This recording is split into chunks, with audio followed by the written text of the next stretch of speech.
उपाय की।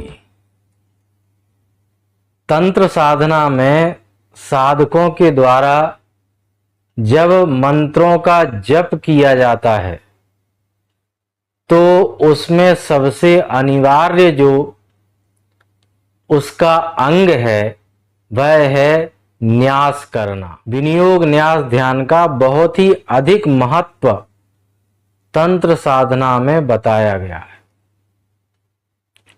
जब भी साधक किसी मंत्र का जप करते हैं तो उससे पहले उन्हें उस मंत्र से संबंधित जो न्यास हैं उनका करना अनिवार्य होता है, और ये न्यास प्रत्येक मंत्र के अलग अलग होते हैं। विभाग प्रायः एक से ही होते हैं। जैसे सबसे पहले ऋष्यादि न्यास किया जाता है और फिर करन्यास किया जाता है, फिर हृदयादि न्यास किया जाता है। अब ये जो ऋष्यादि न्यास है इसमें जो कुछ किया जाता है उसका प्रभाव क्या होता है इसे भी समझ लेते हैं। तो इसमें सबसे पहले जो मंत्र से संबंधित ऋषि हैं उनको स्थान दिया जाता है सिर के अंदर। मस्तिष्क में ज्ञान होता है और ऋषि ज्ञान को देने वाले हैं, इसलिए ऋषियों को स्थान दिया जाता है मस्तिष्क में। फिर उस मंत्र का कोई एक छंद भी होता है, आपको उसे कैसे उच्चारित करना है उसके लिए एक छंद निर्धारित किया गया होता है। तो छंद और उच्चारण ये दोनों ही मुख के द्वारा ही संपादित होते हैं, इसलिए छंद को स्थान दिया गया है मुख में। मंत्र की जो अधिष्ठात्री देवी है उसको हृदय में स्थान दिया जाता है, क्योंकि जो हमें सबसे ज्यादा प्रिय है, सबसे ज्यादा जिसको हम प्रेम करते हैं, चाहते हैं, उसको हम अपने हृदय में ही स्थान देते हैं। इसलिए देवी का, इष्ट देवी का जो स्थान है वह हृदय में होता है। बीज को गोपनीय अंग, गुह्य अंग में स्थान दिया गया है। वो इसलिए क्योंकि जैसे भूमि में बीज को बोया जाता है तो उसे भूगर्भ में छिपा दिया जाता है और समय आने पर फिर वही स्फोटित होता है और फिर उससे पौधा तैयार होता है, फिर वही पौधा फलित भी होता है। इसका एक और जो महत्व है वह यह है कि हमारे मूलाधार में ही हमारे बीज को होना चाहिए। जब मूलाधार शक्ति जागृत होती है तभी वह ब्रह्मरंध्र तक जाती है। इसलिए प्रथम जो हमारा ध्यान है वो मूलाधार पर ही होता है, इसलिए बीज को मूलाधार में ही स्थान दिया जाता है। शक्ति का स्थान पैरों में है, क्योंकि पैरों के द्वारा ही व्यक्ति चलायमान रहता है, इसलिए शक्ति को पैरों में स्थान दिया गया है। और कीलक पूरे शरीर को उत्कीलन करने के लिए कीलक का प्रयोग किया जाता है। तो ये ऋष्यादिन्यास हो गया। इसी तरह से करन्यास होता है। उंगलियों को मंत्र के एक एक विभाग के द्वारा उंगलियों में मंत्रों को निश्चित किया जाता है। तो पांचों उंगलियों को निश्चित किया जाता है, इसको करन्यास कहते हैं।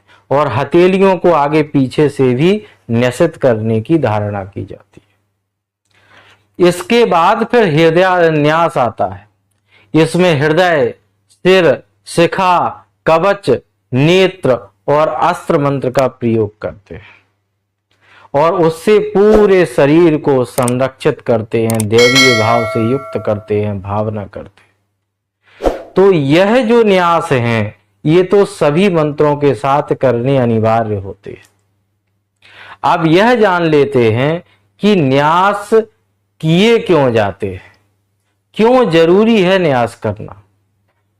न्यास का अर्थ है आप मंत्रों को, भगवती के स्वरूप को एक निश्चित अंग में अलग अलग तरह से निर्धारित स्थान पर स्थान दे रहे हैं। इस तरह की आप भावना कर रहे हैं कि हमारा शरीर मंत्रमय हो रहा है, देवीमय हो रहा है। और जब हम देवीमय हो जाते हैं तो कहा गया है देवम भूत्वा यजेत देवम। आप अगर किसी देवता की आराधना साधना करना चाहते हैं तो आपको पहले देवतामय होना होगा। जैसे राजा के पास प्रत्येक व्यक्ति नहीं पहुंच पाता, जिसके पहुंचने की सामर्थ्य होती है, जो उनके पहुंचने का अधिकारी होता है, उनके पास पहुंचने का, वही उनके पास पहुंच सकता है। इसके लिए उसके अंदर एक विशेष पात्रता होती है।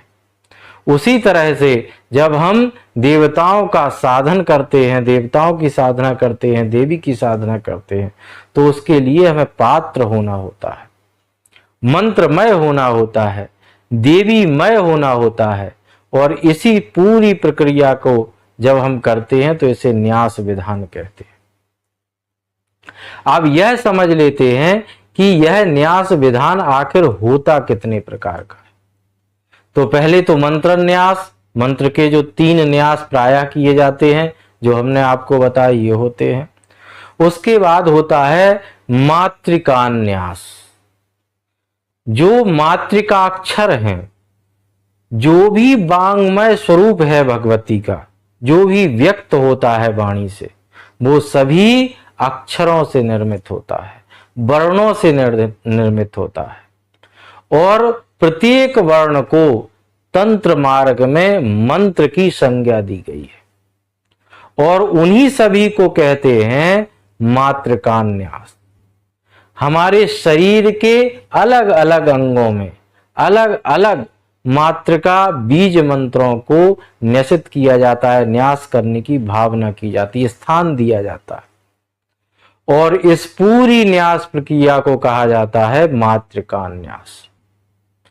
मातृकान्यास करने के उपरांत जो आगे की न्यास साधना है वह बड़ी ही गूढ़ और बहुत ही प्रभावशाली है।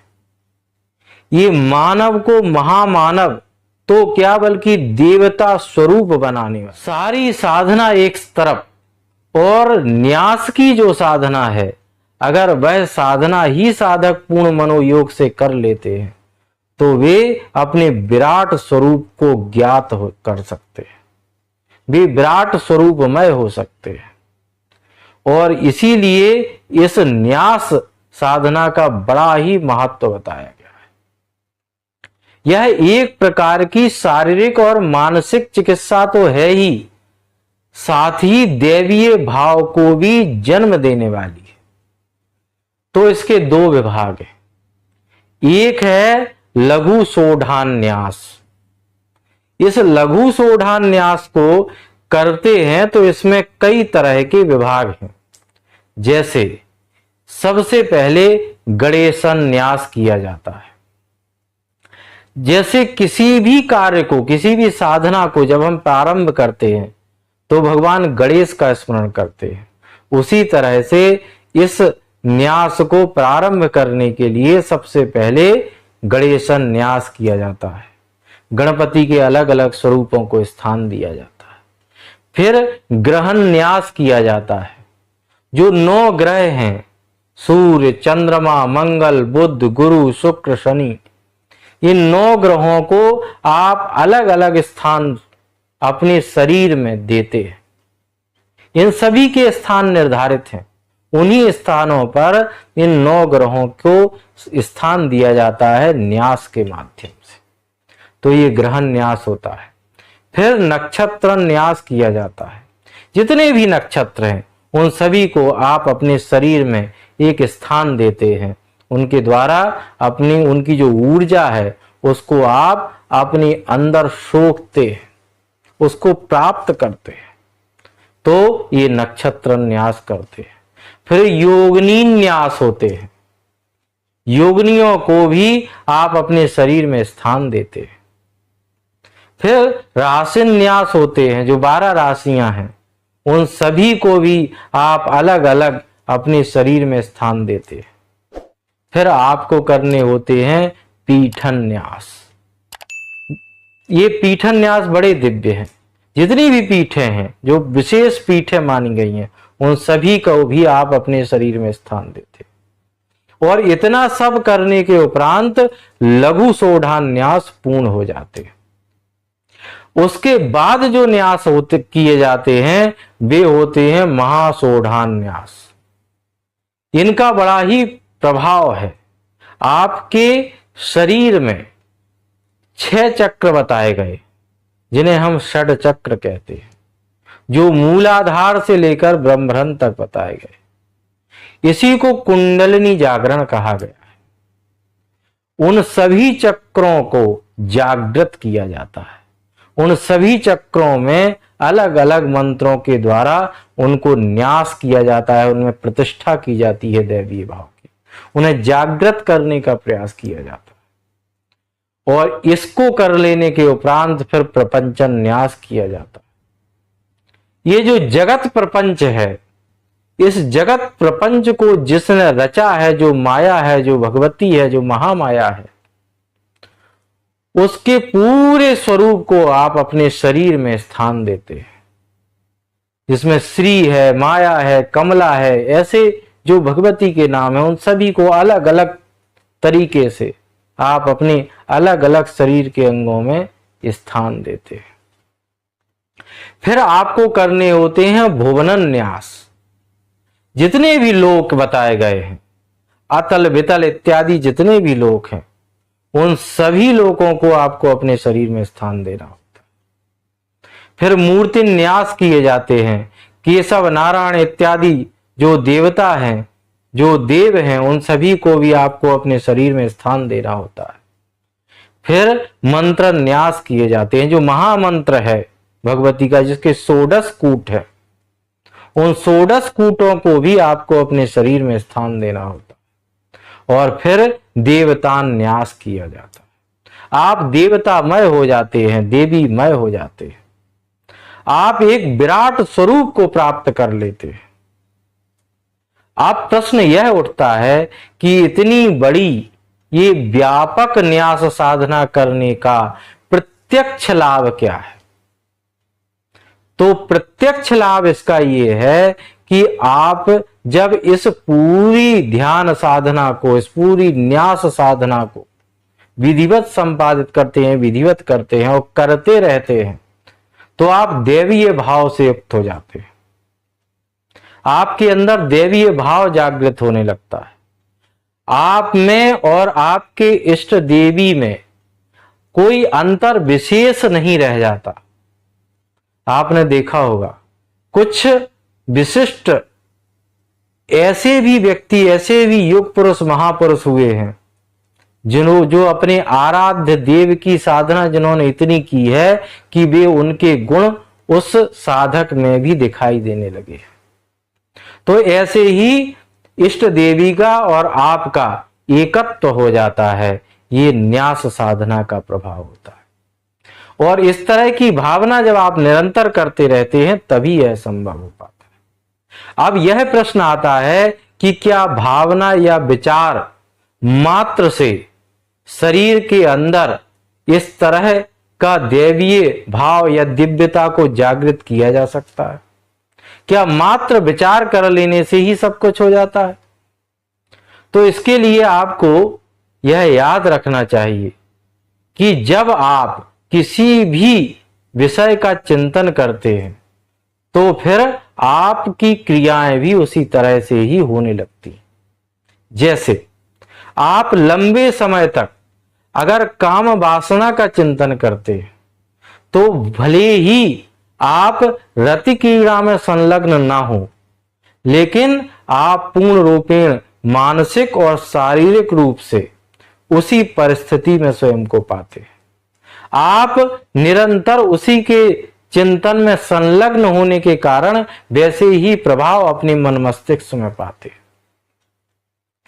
तो इसलिए इससे यह सिद्ध हो जाता है कि भावना या विचार की बड़ी ही विराट शक्ति है।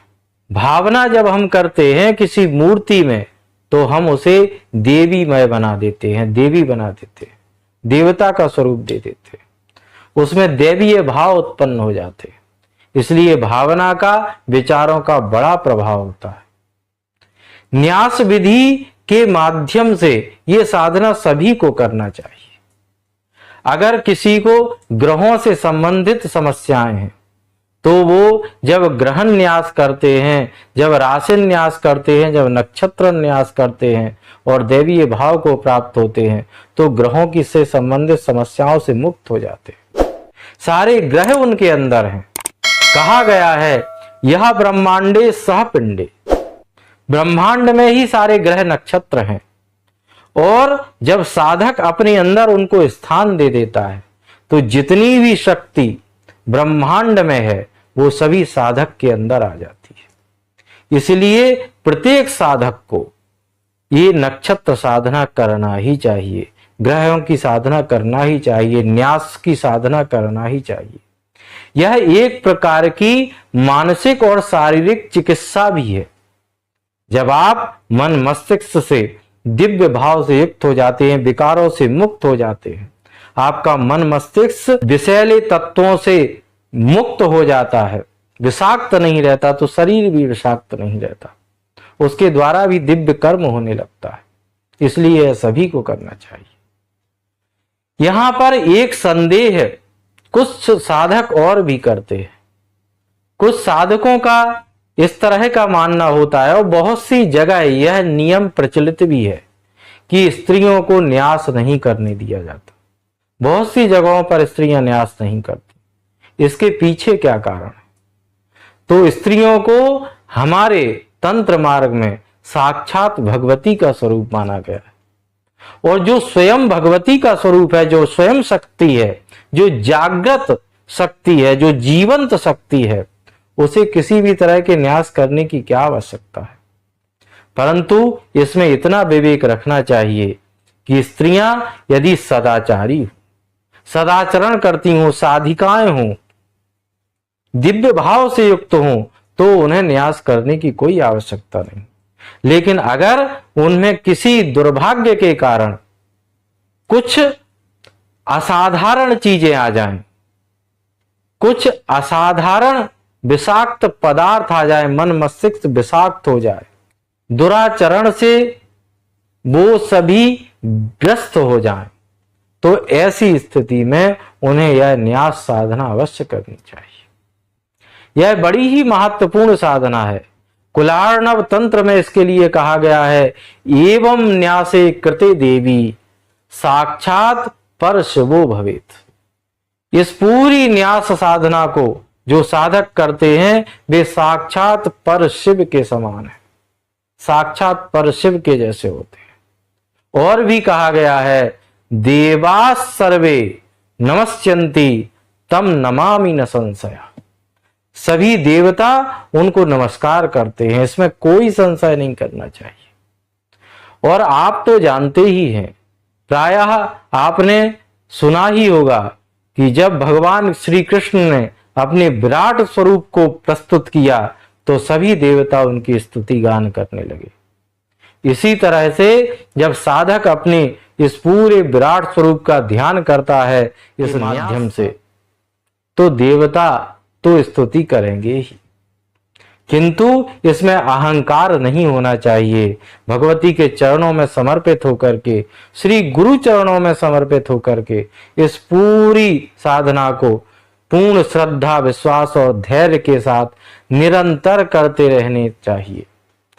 अगर आप इसमें निरंतरता रखते हैं तो निश्चित ही यह साधना सिद्ध होती है। यह एक प्रकार की मानसिक और शारीरिक चिकित्सा पद्धति भी है जो आपको निरोगी बनाती है। मन मस्तिष्क निरोगी होता है, शरीर निरोगी होता है और आप दैवीय भाव से युक्त हो जाते हैं। तो आप सभी इस साधना का लाभ लें। जय माई की।